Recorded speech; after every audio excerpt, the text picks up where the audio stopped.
জানেন ইসরায়েলে কয়টা মসজিদ আছে? এটাও তো জানেন না।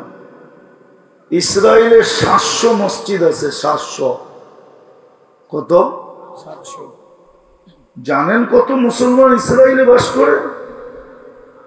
15 লক্ষ মুসলমান ইসরায়েলে বাস করে। 4টা তাবলীগের মার্কাজ আছে ইসরায়েলে। কয়টা? কয়টা?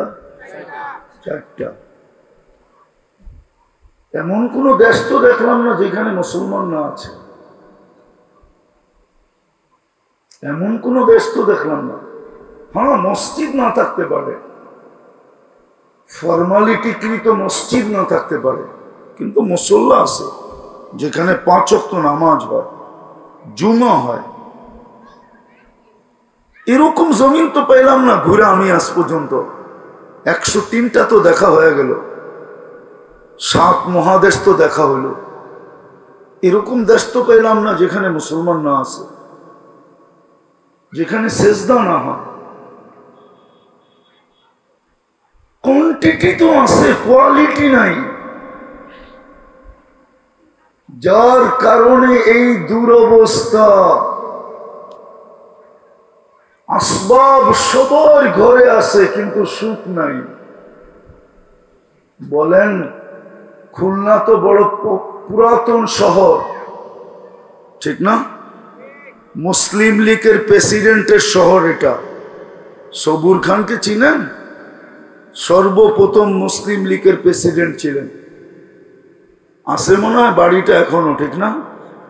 না নাই, ভেঙে ফেলছেন? সবচেয়ে পুরান শহর। সুখের প্রসাদনী কার ঘরে না আছে বলেন? প্রত্যেকটা ঘরে তো সুখের প্রসাদনী আছে, কিন্তু সুখ কার ঘরে আছে বলেন? সুখ কেন নাই? শান্তি কেন নাই? নিরাপত্তা কেন নাই? অঙ্গীকার তো ছিল, উলাইকা লাহুমুল আমান। সব অঙ্গীকার তো আল্লাহর আমাদের সাথে ছিল। কোরআনে যতগুলো আল্লাহর অঙ্গীকার সবগুলো আমাদের সাথে ছিল। কার সাথে ছিল? কার সাথে? আমাদের সাথে ছিল। একটাও তো বাস্তবায়ন নেই। অঙ্গীকার কে করছে? আল্লাহ করছে, কিন্তু বাস্তবায়ন তো নেই। বাস্তবায়ন যদি হইতো তা আপনারা ফিলিস্তিন মিডিয়ায় চিনেন, আমার মতো পায়ে চষা চিনেন না। আমি তো 14 বছর আগে ফিলিস্তিন চষা আসছি, আমার মতো পায়ে চষা চিনেন না। আমি তো যোগ বিয়োগ মিলাইতে পারি না। আমি তো ভাবি এই যুদ্ধ দুনিয়ার কোথাও যদি হইতো তো আমি মনকে বুঝাইতাম, কিন্তু ফিলিস্তিনে মনকে বুঝাইতে পারতেছি না। কেননা যেখানে খলিল শুয়ে আছে, বাবা শুয়ে আছে, বাবা হুয়া সাম্মাকুমুল মুসলিমিন, যিনি শুয়ে আছে। কোরআন যাকে মুসলিম জাতির বাবা বলে, বাবা বলে, বাবা মুহাম্মদুর রাসূলুল্লাহ সাল্লাল্লাহু আলাইহি ওয়াসাল্লাম, যিনি বুঝাইতে চেয়েছিলেন যে আমি তো আশার ছিলাম না দুনিয়াতে, আমি আশার ছিলাম না। আর যুক্তি এটাই বলে, সৃষ্টির সর্দার কেন এই পচা মাটি পাড়াবে? দুনিয়ার মাটি তো পচা, দুনিয়া তো দামিয়া। সৃষ্টির সর্দার যাকে অস্তিত্বের আগে তাকাইলে দেখা যায় আল্লাহর সামনে বসা আছে, মনে হয় হুজুররা মানবে না। আবার ইয়াংরা লেখালেখি শুরু করে কিনা এটাও ভয় পেতেছি।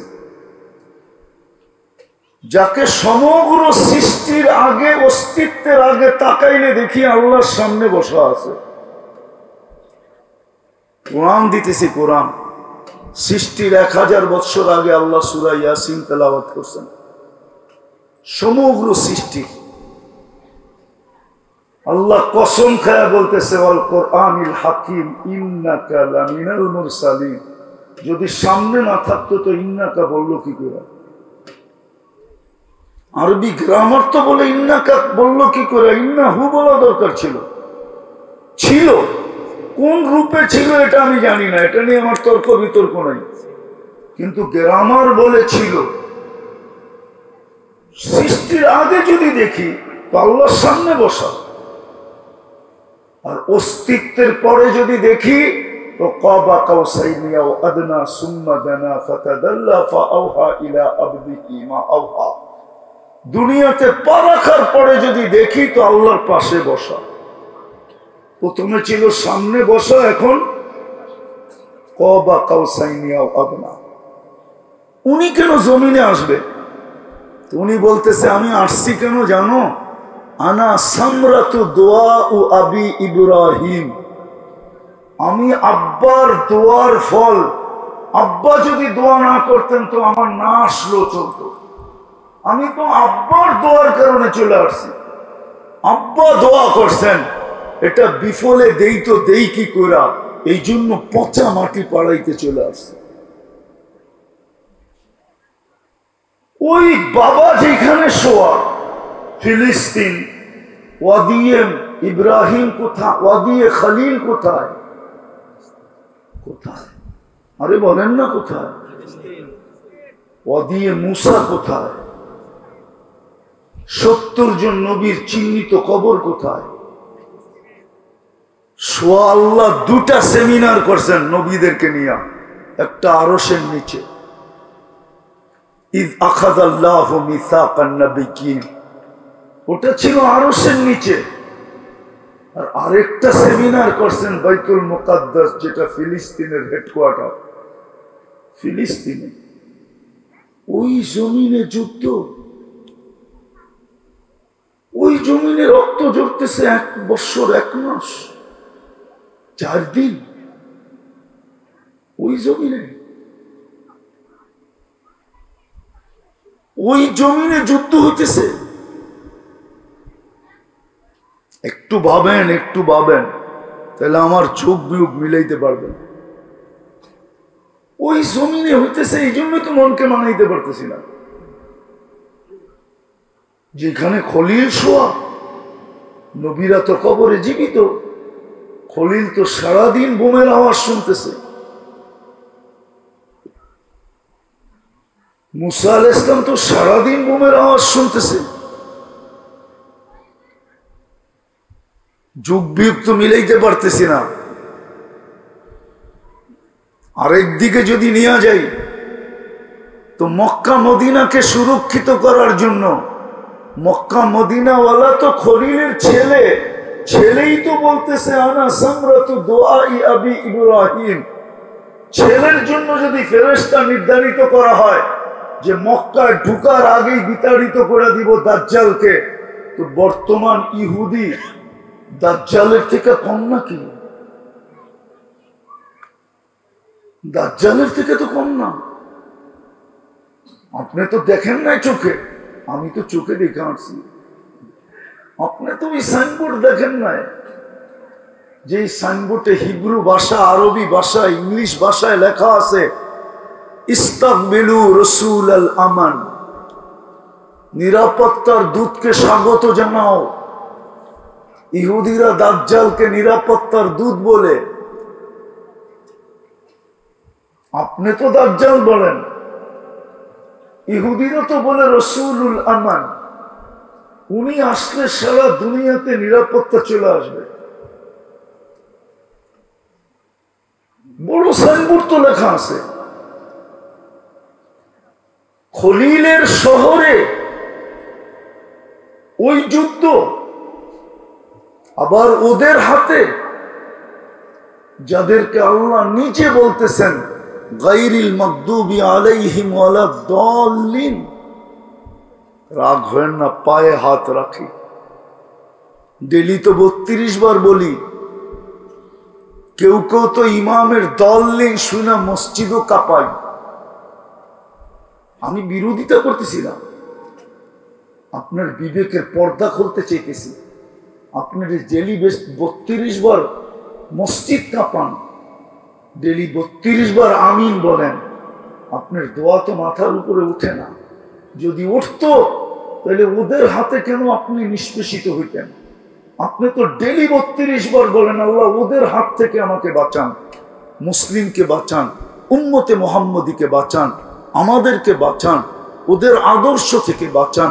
শুধু আদর্শ, শুধু আদর্শ থেকেই বাঁচানো বলেন আপনি? আমি তো বলি শুধু আদর্শ না, ওদের হাত থেকে বাঁচান, ওদের বিবেক বুদ্ধি থেকে বাঁচান, ওদের চাল থেকে আমাদেরকে বাঁচান, ওদের সবকিছু থেকে আমাদেরকে বাঁচান। কিন্তু আপনার সমাজ তো দিন দিন যুবকদেরকে দেখেন, যুবতীদেরকে দেখেন, নারীকে দেখেন, পুরুষকে দেখেন, আপনার ঘরের বিয়ে দেখেন, আপনার ঘরের শাদী দেখেন, আপনার ঘরের ঈদ দেখেন, আপনার ঘরের প্রত্যেকটা অনুষ্ঠান দেখেন, সবগুলোর ভিতরে তো ওদের ছাপ লাগানো আছে। একটা দেখান যেটার ভিতরে ছাপ লাগানো নাই, একটা দেখান। ওদের হাতে নিষ্পেষিত, যাদের ব্যাপারে 32 বার আবেদন করি, যারা সৃষ্টির ভিতরে সবচেয়ে নিকৃষ্ট, ইহুদিদের হাতে। কারণটা কি একটু ভাবেন। আবার পিছে চলে যেতেছি, কোয়ান্টিটি আছে, কোয়ালিটি, কোয়ালিটি, কোয়ালিটি, কোয়ালিটি নাই। রাগ হয়ে যাবেন বলবো, মিডিয়ায় চলে যাবে, ঠিক না? কিন্তু ব্যথার থেকে বলতেছি, ব্যথার থেকে বলতেছি। বলেন তো, তাবলিগ বড় না ব্যক্তিত্ব বড়? দল বড় না তাবলিগ বড়? তাবলিগ কার হুকুম? কার হুকুম? বাল্লিগ মা উনসিলা ইলাইক, ঠিক না? বাল্লিগু আন্নি ওয়ালাউ বাল্লিগু আন্নি ইয়ারহামুকুমুল্লাহ। তাবলিগ বড় না ব্যক্তি বড়? হ্যাঁ, তাহলে তাবলিগের দুই গ্রুপে দ্বন্দ্ব কেন? দুইজনেরই তো উর্ধে উঠা উচিত ছিল। যেখানে তাবলিগ দরকার, ব্যক্তি, ব্যক্তি কি দরকার? তাবলিগ দরকার। তাহলে বোঝা গেল এখানেও কোয়ালিটি নেই, এখানেও কি নাই, এখানেও কি নাই, এখানেও কি নাই, কোয়ালিটি নেই। তাবলিগ দেখা উচিত, কোন গ্রুপ দেখা উচিত না আমার মতে। যান নেটে চলে যেতেছে, যায় যাক, বলে দিলাম কি হবে এটা দেখা যাবে পরে। কেননা সত্য তো এটাই, আমি কারো খাইও না, পড়িও না, চাকরিও করি না, আর এটা করেও খেতে হবে না, ব্যবস্থা আছে। নেটে পাবেন আমার জীবনটা কিরম হয়ে গেছে, নেটে চলে আসছে। আমি তো বলে বেড়াই, আমার জীবনটা পাখির মতো হয়ে গেছে, যেদিকে যাই ওদিকেই চলে, আল্লাহ চালায় দেয়। হ্যাঁ হ্যাঁ, এটা মালিকের ইহসান মনে হয়, খাস কোন ইহসান হবে আমার উপরে।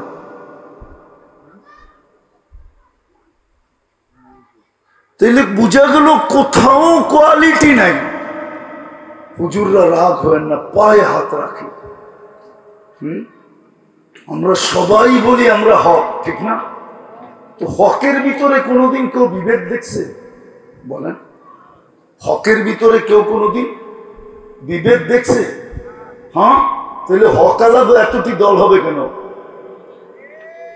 তাহলে বুঝা গেল আমার ছোটবেলার পড়াই সত্য। আমি ছোটবেলা পড়ছিলাম যে হুব্বুন নফসি সাবাবুল ইখতিলাফ, নিজেকে কিছু বাবাই মতানৈক্যের প্রধান কারণ। নিজেকে কিছু বাবা, এটাই মতানৈক্যের প্রধান কারণ, নিজেকে কিছু ভাবা। যাক, আমার আলোচ্য বিষয় এটা না, বুঝাইতে চেয়েছিলাম যেটা, যে আজকে কোয়ান্টিটি আছে, কোয়ালিটি নাই। শেষ জায়গায় চলে আসছে।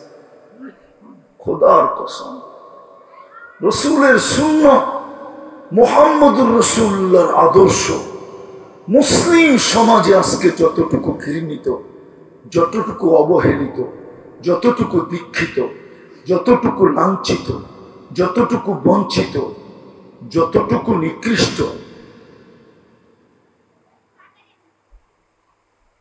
মনে হয় অতীতে কোনোদিন এরকম ছিল না। আজকে আমাদের সমাজই রসুলের আদর্শ দীক্ষিত, ঘৃণিত, অবহেলিত, লাঞ্ছিত, বঞ্চিত। মুহাম্মদুর রাসূলুল্লাহ, অথচ যিনি উম্মতকে যায় আরশে বলেন নাই, আরশে যায় উম্মত বলেন নাই। আরশ মোতালা করলে আপনি, আরশ যদি আপনি পড়েন সহিভাবে, সঠিকভাবে, তা আপনি বুঝবেন ওইখানে যাওয়ার পরে তো অস্তিত্বহীনই হয়ে যাওয়ার কথা ছিল।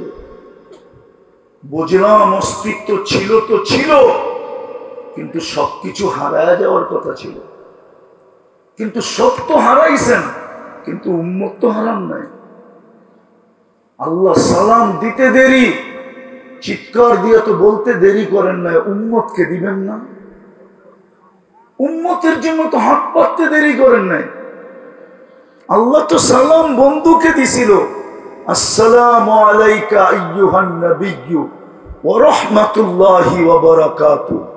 আত্তাহিয়াতুর ভিতরে যেটা পড়েন, আল্লাহ তো শুধু বন্ধুকে সালাম দিছিল।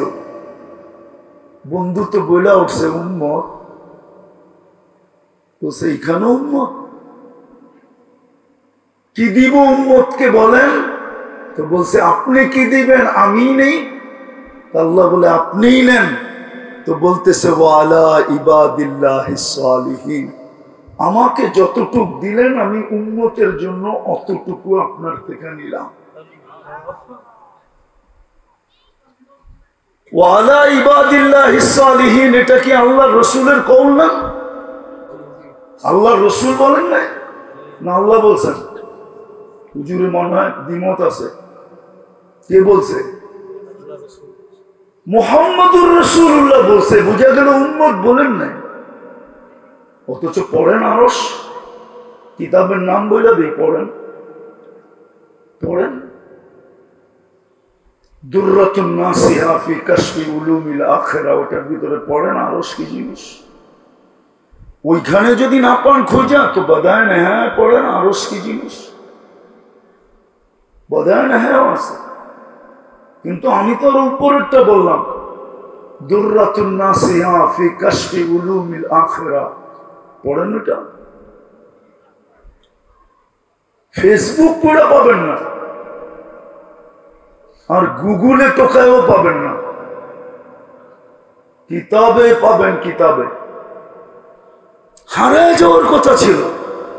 উম্মতকে তো আরশে বলেন নাই, জমিনে তো কোনোদিনই বলেন নাই। জমিনে তো চোখের পানি উম্মতের জন্য একদিনও শুকায় নাই। যদি শুকাইতো তাহলে জিবরিল মিকাইল কেন বলতেন মা জালা আরাকা তাবকি, যখনই দেখি কাঁদেন কেন? কুরবান যাও জিবরিল আর মিকাইলের উপরে, জিজ্ঞাসা না করলে তথ্য পাইতাম না। বলছে সারাদিন কাঁদেন কেন? কখনো তো চোখের পানি শুকাইতে দেখি না। বলছে উম্মতের ব্যথায় চোখের পানি শুকায়, উম্মতের জন্য। উম্মতের দরদ আর ব্যথার ভালোবাসা চোখের পানি শুকাইতে দেয় না। মৃত্যু লগ্নেও যিনি কাঁদতে কাঁদতে চলে গেছেন, জিবরিল তখনও জিজ্ঞাসা করছে আতাবকি ওয়ান্তা ইলা রফিকিল আলা, এখনো কাঁদেন? আল্লাহর সান্নিধ্যে তো চলে যাবেন, একটু হাসি খুশি যান না। বলছে জিবরিল ফামান লিবাদি উম্মতি, আগে এটা বলো আমার উম্মতকে কে দেখা রাখবে? চলে তো যাব, উম্মতকে দেখা রাখবে কে? আল্লাহ জবাব দিছিলেন লা আতরুকু উম্মাতাকা ওয়াহদা ওয়ালা ফারদা, আপনার উম্মতকে আমি দেখা রাখবো, চলে আসেন। যিনি কবরে এখনো কাঁদেন। বলো হুজুররা, 2-4টা কাহিনী কি উনি পড়ে নাই যে আল্লাহ রসুলকে স্বপ্নে কাঁদতে দেখছেন? আমি তো পুরা টিম নিয়ে আসতে পারি এখানে, পুরা জামাত যারা স্বপ্নে দেখছেন, একই স্বপ্ন, আল্লাহ রসুল কাঁদতেছে। জিজ্ঞাসা করছে কাঁদেন কেন? বলছে বাংলাদেশের সরল সহজ সাদা সিধা উম্মতের জন্য কাঁদতেছি। আমার বাংলাদেশের উম্মত যেদিকে বাতাস দেখে ওদিকেই পাল তোলে, সাদা সিধা তো